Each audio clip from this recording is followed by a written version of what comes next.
Well, hello. I've got another video. We went back today, and I had forgotten 3 bottles at the people's house that we bought all the other bottles from. You can see some of them in the background still. I'm still going through those and figuring out prices and what have you.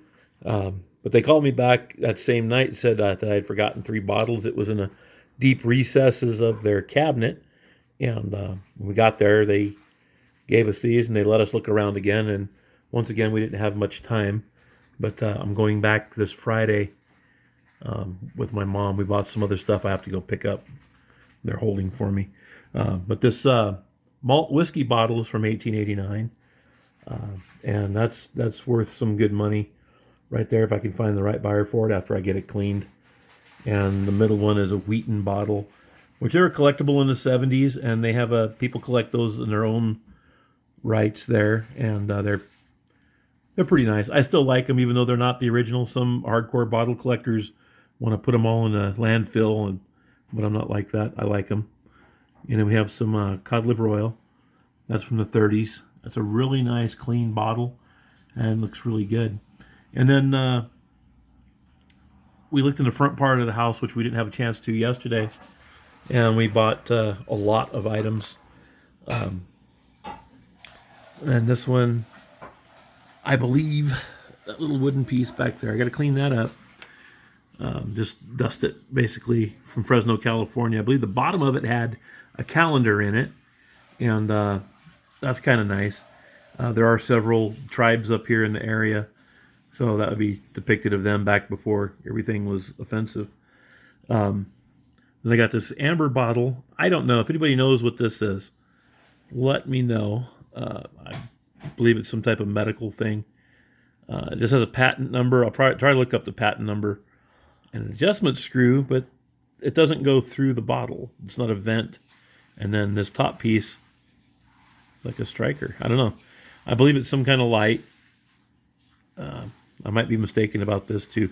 I'm going to be looking into that and seeing what that is. But if anybody has an educated guess on what that is, I'd be interested in hearing about it. I have some Army Air Corps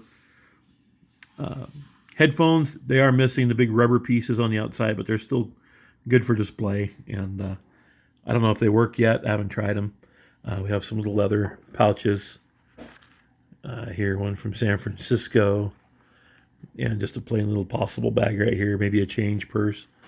One of the coolest items right here I found was this bank. This is a mixed metal bank, probably from the early 1900s. I'll say early, and I'll keep it to mid, maybe 1920s. It's probably not mid, but from 1912 or so all the way up to, depends when Reno, Nevada was. Maybe when Reno, Nevada was popular. Well, still is, but it's a nice little bank nonetheless. Getting myself confused. It's been a tiring, long day. But that was really neat. I grabbed that up right away. That's a really nice item. We have a copper ashtray. And I'm not buying these because of the popularity on the January house. I like it. It's from a national park from Estes, Colorado. They had a single spur, which I believe is a children's toy spur. It's metal, has some silver work on it, but I'm not sure.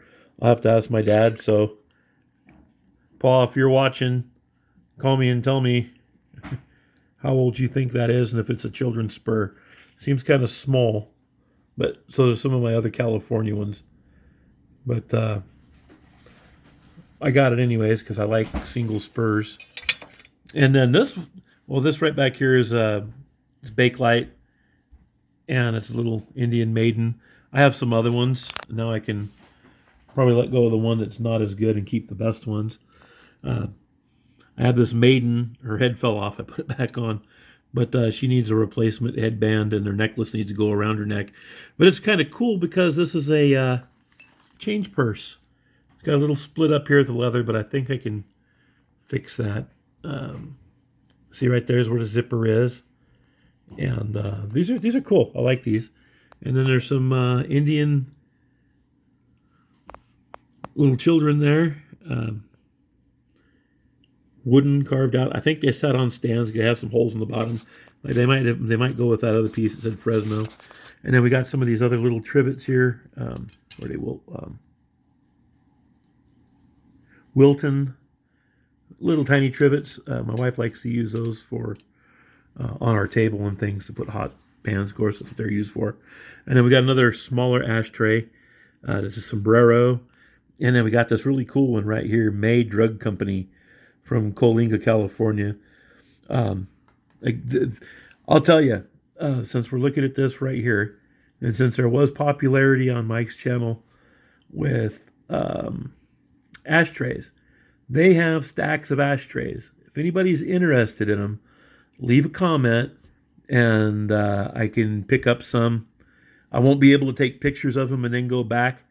There's some black ones from some casinos, and I'm not sure if my wife noticed the other ones, but all of them had some kind of writing on them. And I'm not really into ashtrays, except for like kind of decorative ones like this, because it does have a chief's head on it. And this one, because it's from a drug company, and I collect the pharmaceutical items, I will pick them up. We have this really nice Mexican silver and abalone bracelet, which I have to do just a slight bit of repair on. I need some silver wire. It's kind of like a watch band thing where it a little, I don't know, you can see the little pin sticking out. All I have to do is put those together. It's not for a watch, but there's 2 pieces of abalone missing, and I can get that repaired. And that's Mexican silver. Really nice. It's really nice. It feels nice in your hand. And I have this piece of abalone. It's a pendant or a locket. I don't do pendant. Wrapped in wire. I believe it's copper wire. I want to clean that up a little bit, but I'll only be listing that one. And then I have this pirate skull and crossbones here. That looks like just a cast piece. Somebody made it. It's not anything military related or anything like that. And, just kind of maybe a biker piece from the 60s. What I'm thinking, because these were older motorcycle folks that had it. Really interesting people. A newer set of pilot's wings, some fetishes right here on looks like some other kind of pendant. You can see the wire the cloth going up for it right there. I don't know about that. I might take it off and use those for something else. Another Mexican silver and turquoise bracelet. That's all together. It needs cleaning. I don't know what was in the middle of that. If there was some other type of setting in the middle, which I'm pretty sure there was. But what I can do is maybe look at finding something that would fit in those holes. Maybe just other pieces of sterling or something from pieces that I've melted down, and give the buyer an option to put studs on top of that, or turtles or something. I'm not sure. And this is a nickel silver piece. It's a pendant. I remember getting nickel silver like this in Arizona when I was a kid. My mom got a bunch of it. Lucky penny from Paramount Great America. I collect squash pennies, so I haven't been to that place in a long time. And this pin right here was nice. It's copper and painted. It's missing. I actually took the rest of the feather off of it. Right now, it just had a little red feather in it, but it was broken, and a pretty sharp piece of wood in it. Since it's got the paint on it, I'm just going to get a soft toothbrush, and see if I can clean that green stuff. I forget what they call it, but it's really nice. It's not marked, but that's a nice pin. I like that myself, but I won't keep it. And we have a little matchbook cover I'm searching for a centerpiece for. I'm going to try to find a piece of turquoise for it, because I believe that was what in it, because it just looks like it goes with this jewelry right here. These need to be tested, because these are 14 karat. At least the clasps are marked 14 karat. And there's 2 necklaces in there. So I'm hoping they turn out to be 14K, and then all of them solid, except for, sometimes they just put the clasps on. I can't even say that right. And that's all that's gold, We got this other item right here. This was handmade, I believe, in North Fork up here. And it's some type of native I don't know. I don't know. It's got two sides on it. I'll find out what it is. But see, this is tribal art right here from probably local from North Fork. That'd be the Table Mountain Indians, Table Mountain Tribe. Sorry. There's some sterling conchos in the middle of that leather. They've got to rehydrate and straighten out. And there is a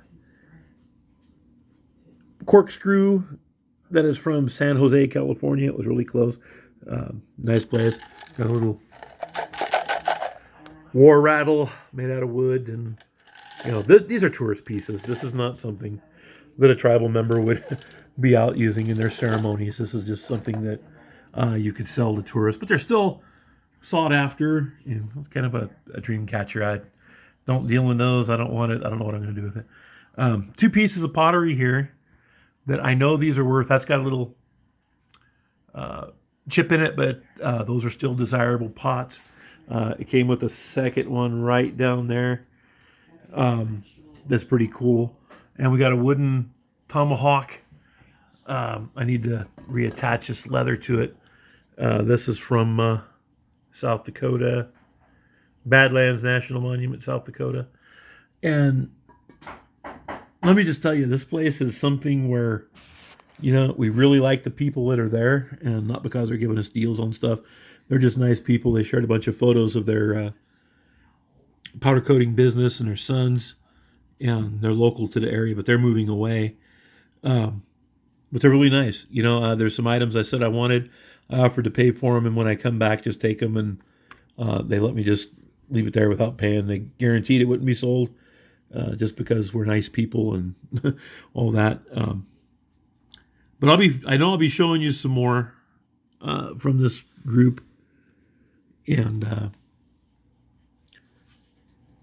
I really like that. So I'll be showing you some more from this group soon as I go back Friday. My wife's not going to be able to go with me, but go back Friday, and she did find this nice brass front scale for her collection.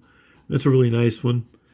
And what they do have there too is some old 1920s tools I might pick up, depending on scale. Your scale's right here. Can I have it? Sure, I'll hang it up. You. Just taking it before I try to sell it, but yeah, this is some of the nicest stuff. I was just commenting on that with my wife. Is that these are some of the nicest people and some of the nicest stuff that we have gotten in a while. I mean, I come up with some good stuff, but I mean, as far as like resale goes, this is good stuff for resale from the stuff I'm going to keep and not. But I'm going to throw these into my ultrasonic cleaner and get all the grime off them, so it's easier to inset and inlay. I can't do it with this piece because this is all just attached. But oh yeah, and a couple little. So I didn't know these were Native American, but I thought these were Oriental. But I guess they had them here. They wouldn't have made them for their tribal store. And there's a second one that's missing the clackers on it, and the skin's dried out. So rehydrate that, and I'll reattach some of the. I'll fix this. I'll fix it. It'll be a repaired piece, and I'll sell it as repaired. But most of the stuff goes just to hang around the house and all that. So that's it. I will be out for a couple days. So, maybe not. I'm not sure. But just keep watching, like and subscribe, share it with your friends. If you have any questions about anything, let me know. Or if you know about something that I missed and have some good knowledge to put in on it, definitely let me know, because I always like learning new things. There's another shot of some of my bottles. I put some of them away already, but I got permission to leave them out for a couple more days. So with that, we'll be seeing you next time, and everybody stay safe.